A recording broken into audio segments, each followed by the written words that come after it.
Today, I want to talk to you about our First Nation story of arrival, survival, and revival. If there's one idea, a complex idea, that provides insight into our First Nation Indigenous view, it is that of Hashagun. Hashagun is a complex idea that loosely translates into our ancestors, our destiny. I was thinking, if our ancestors' history, in fact, defines our present, then our actions and our vision of today will influence our future generations. If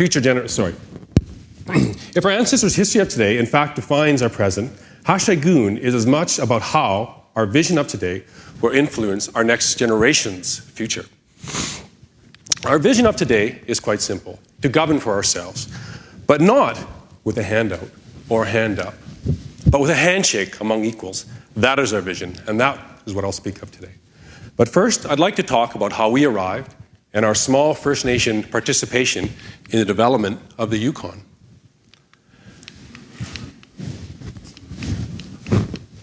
Okay. When Moses was leading the Israelites out of Egypt, the Nadene arrived on the coast of Alaska and included the Tlingit and the Athapascan. 1 BC, when Jesus was born, the Athapascan and the Tlingit separated.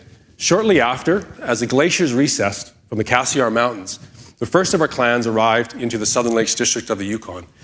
The Deshitan, the Kokatan, and the Gunextedi. The Deshitan, the Duklawadi, and the Gunextedi. Shortly after, the three other clans came, the Ishkatan, the Kokatan, and the Yenyeti. In 1885, Skookum Jim, with his nephew, Dawson Charlie, were packing the gear of the first prospectors to the Yukon over the Chilkoot that started from Alaska into the headwaters of the Yukon River in our traditional territory. At the time, they met George Washington Carmax, who was later to marry Kate Carmax, the sister of Skookum Jim. 2 years later, William Ogilvie hired Skookum Jim to pack 6 tons of his gear over the Chilkoot. William Ogilvie was the Surveyor General of Canada and mapped the Yukon and also became the commissioner. Around the same time, William Moore hired Skookum Jim to show him a new route, an easier route into the Yukon. That became the White Pass Railway route. Now, when we showed all these guests into the Yukon, there's one thing we never considered, and that was that you're all going to stay so long. But what we say now is welcome. In 1898, Skookum Jim had a dream of a frog, which became his spirit helper. Well, this led him, Skookum Jim, Dawson Charlie, and George Carmax. It led them to Rabbit Creek. As William Ogilvie explained, Skookum Jim struck gold and instantly became wealthy. The Bonanza was on. 30,000 people came over the Chilkoot, including Fred Trump, the great-grandfather of Donald Trump. Now, you have to think about that. If you just struck the Bonanza, what would you do? We're going to Vegas. In fact, where they went was San Francisco, and they went to Rose's ranch, which was George Carmax's sister. However, it wasn't long before she actually was quite taken aback from our First Nation members. What they would do every day is they'd go into the ranch and they'd shoot gophers and come back and have a gopher snack in the afternoon. What they didn't know, of course, is rodent cuisine is a social faux pas in polite American society. By 1916, Skookum Jim passed away. However, not before William Phelps wrote the trust for Skookum Jim that provided benefit for Yukon First Nations people. And as a Tlingit Tagish tradition, even in his death, he provided generosity back to the people. Survival. In 2001, my father passed away. But before he passed away, he tried to imbue us boys with a sense of particularly social justice. But he also wanted us to have compassion for others. He hoped that we would celebrate in the success of others. And I think most importantly, if we were ever in the role, he hoped that we would participate in improving the life chances of others, particularly young people. And in 2005, such an opportunity came about. I was asked as a Gunextedi clan member of the Carcross First Nation to come home and help in the ratification of our agreements. What precipitated this was the Indian Act, with a stated intention to, in essence, assimilate First Nations, to take the Indian out of the child. In 1910, to accelerate this horror, in Carcross, the Chutla School was developed. The Indian Act did things like outlaw First Nation culture, language, potlatch, and even went so far as to prevent First Nations, make it illegal for First Nations to raise any capital to potentially fight this human rights abuse in the courts. That was even illegal. One of the most powerful visions and idea of the Yukon, and I think one of the most greatest examples of human rights, in fact, for Canada in one of the movements, was in 1973, when Elijah Smith and a number of other First Nation leaders, including Dan Johnson from our community, they wrote Together Today for Our Children Tomorrow. They presented it to Prime Minister Trudeau as an indictment of the human rights violations against our people, but also as a framework for us to negotiate for our own self-government agreements. In 1993, a friend of mine, and Judy Gingell, and more importantly, at the time, the Grand Chief of the Council of Yukon First Nations, signed the Umbrella Land Claims Agreement. These agreements allowed for the framework for all of our First Nations to become self-governing, or 11 of our First Nations to become self-governing. So the question you may ask yourself is, what is self-government? In April of 2008, I'll read you the abridged version, I wrote the op-ed for the Globe and Mail. I said, "We are not an Indian band. There's a unique experiment going on in Canada. We have empowered 11 Yukon self-governing First Nations to establish their own governments through self-government agreements that facilitate many of the same powers of the territory. These accomplishments, however, are largely unknown to Canadians. My own First Nation is no longer an Indian Act band governed by the Federal Indian Act. We have negotiated to become a legitimate level of government in Canada. Our agreements give us the tools to achieve self-reliance, self-determination, in accordance with our own cultural principles and values. Our vision is to ensure that our citizens are healthy, self-reliant, and educated. Our government is trying to move beyond enabling our citizens to cling to a culture of dependency fostered through the Indian Act. Our citizens pay taxes. Traditionally, our potlatch system will redistribute wealth among our people. We view taxing as a modern way to share our community's wealth. We are on a solid foundation of good governance, reflective of our traditional ways, a clan-based governance structures that ensures no one person could easily succumb to corruption. Ultimately, we have negotiated for the opportunity to flourish, to see our people live a life sought by other Canadians, to be safe, to be healthy and proud of our nation. The tool, the timing, and the opportunity are there. The choice is ours. 2 years ago, Barack Obama wrote and said in his acceptance speech, "It is not about what can be done for us. Instead, it is about what can we do together through this hard and difficult but necessary work of self-government." I say indeed. What we realized, and I spoke of earlier, if we are in fact to become masters of our own home, the most important thing for us is in fact we need to have enough of our own resources to pay for our own bills. What we developed is a Crown Corporation, the Car-Cross Taggage Management Corporation. We established the vision to create a private sector year-round economy in Car-Cross, because even in our own little traditional territory, not everyone wants to be a bureaucrat. That will provide jobs and business opportunities for our community, the First Nation, and equally important to us, the Yukon. Developing economic structures in the north is difficult, and doubly so in a small rural community. This is Car-Cross, nestled between the four mountains. Lots of challenges. I guess another story for another time. My next TED Talk.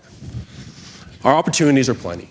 In the summer, we get roughly 100,000 people. Last year, there was 1.1 million more that were in Skagway, just at the coast of Alaska, a place where we used to hike them all over the Chilkoot.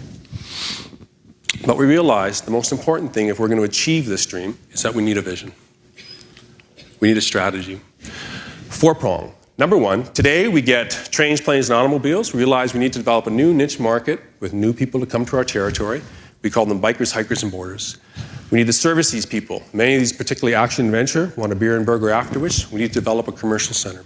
We need to accommodate the people who want to stay, and most importantly for our community, to make it sustainable and make it livable where people can have the dignity of year-round work, is develop a year-round economy. How are we going to do this? And importantly, our corporation's role is always to make impact investment, and that always means to have people in front of profits, and of course it has to be sustainable, but always people in front of profits. John Conrad, an American financier. He bought the silver claims on top of Montana Mountain and made one of the first mines in the Yukon. He went out there and hired the world's best road builder. You may have heard of him. He's serialized in a poem. There's strange things happen in the midnight sun for those who mow for gold. In fact, Sam McGee was a world-class road builder, and he built the 910 road, which goes up, and you can see the yellow line. The idea, we started with our elders. We talked about we want to go back to our traditional Tlingit-Tagish ways of trail economy. It was a wide endorsement. We engaged our youth, many of which were hanging around the community and looking for opportunities. We said we need to go back to one of our cultural practices. We were able to actually go to the community and find some world-class route finders in Jane Kepke and Wayne Roberts. Then we went ahead and started what we call the Single Track to Trail Success Program. We put our kids back on the land. They strengthened their understanding of our traditional ways on land. They built up a lot of our Tlingit and Tagish virtues on the land. Self-determination. They developed courage, integrity. They learned how to work through conflict in a good way. Most importantly, they developed a very strong back and a great work ethic. But I can't overstate it. If they worked their faces off, we did let them go play a little bit. And what we found is the world came to our mountain, dog and man.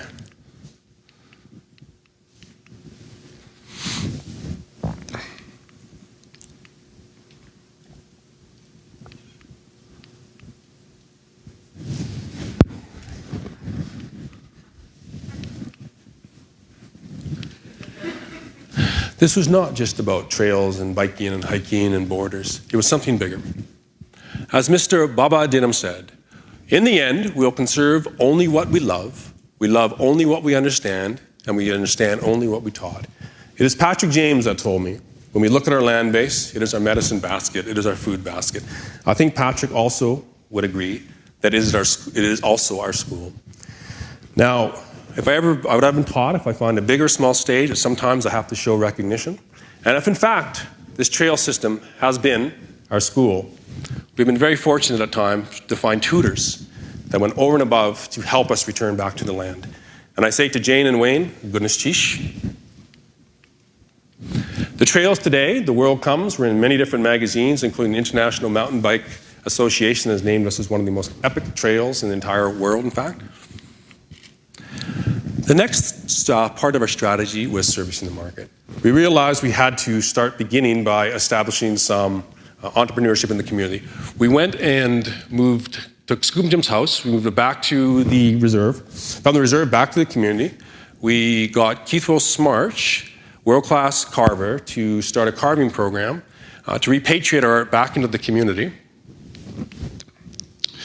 Recognizing we're always making cultural investments, people before profits. We started a Caribou Coffee Company, and we put McBride Museum upstairs, leveraged one of our local entrepreneurs, our elder entrepreneur, and we established Skookum Jim, the Duckle-Wadey home with the killer whale crest, to be the anchor of one of our new developments that will come to bear in the summer, which will be the Carcross Commons, where we're actually building that right now. A resort that we're working on, a story for another time. Year-round economy. If the dignity of man and women is to go out into the community and be able to raise the kind of resources to come home and take care of your family, we realized we had to develop an economy year-round. And that became looking at developing beachfront properties, which would include building a tax base, making local construction jobs, ensuring that we have a circle full of dollars, so it's just not the corporation that makes profit, but it goes down into the people's pockets who rise up and develop the skills and the training to participate in our development profile, and of course to build a middle class. And what we wanted to do was to create what we've always had in our traditional territory, is a destination, but once again, being welcoming to other Yukoners and Canadians to come recreate and live with us. Finally, to conclude, lessons from the circle. First, I would say the lesson from the circle is sometimes it's a square. One of our elders, Angela Sidney, she named us back this college. She called it Amaduguk. The idea of that, of Amaduguk, means, and then she moved, but had a spiritual meaning. And the spiritual meaning was, if you go get education, you'll move forward with knowledge. It's an endearing lesson we've learned from our circle. I was talking to Rich Thompson not so long ago, and he said to me, you know, Justin, you always do it better the second time around. And with that thought, we have to expand our circle and be more inclusive. We have to go find those people outside our community that are not on their second time or third time or fourth time, like a Rich Thompson, or you see here, Rod Taylor, or Clarence Louie. They're on their 100th time. And as we break trail, we have to do it in the most smartest ways, and we have to find people out there who can provide us wise and sage advice. A very simple lesson that I learned. You have to mentor children. This is Shane Wally. It's his first actual public speech, and I saw his grandmother in the audience. I've never seen a prouder woman. As I said to Frank James, who was sitting beside me, as I wiped my eye, I think there's some lint in the air, Frank. One of the most important things, the only spark of an idea that will ever make a difference is one that is actually lit. The last thing I'd like to talk about is our simple vision is to govern ourselves. And for the past few years that I've been in Carcross, I've had some insight, as I talked about Hasashigun and the indigenous way of leadership. And there's 4 or 5 thoughts that come to mind. The first one is you always have to show compassion for another person's situation, but you can't be enabling. The second, you have to have the political will to go out and find solutions. Third, you have to consult and engage the circle to find a good way to go forward. And fourth, and probably most important, you have to implement the agreements that you achieve. And you have to do it in a fair and equitable and comparable way. And the last point is you have to consider that consensus always has to be a principle, but not a rule. And I find if you put these 5 things together, this is the way that we, the Carcross TEDx First Nation, lead. This is how we break trail. I think this is the way of the Yukon way to break trail. And most importantly, as we in fact find our Hasashigun and honor our way in today's modern context, this will be the benefit of the Yukon and to the richness of our great country. Now, I find you all have been very patient.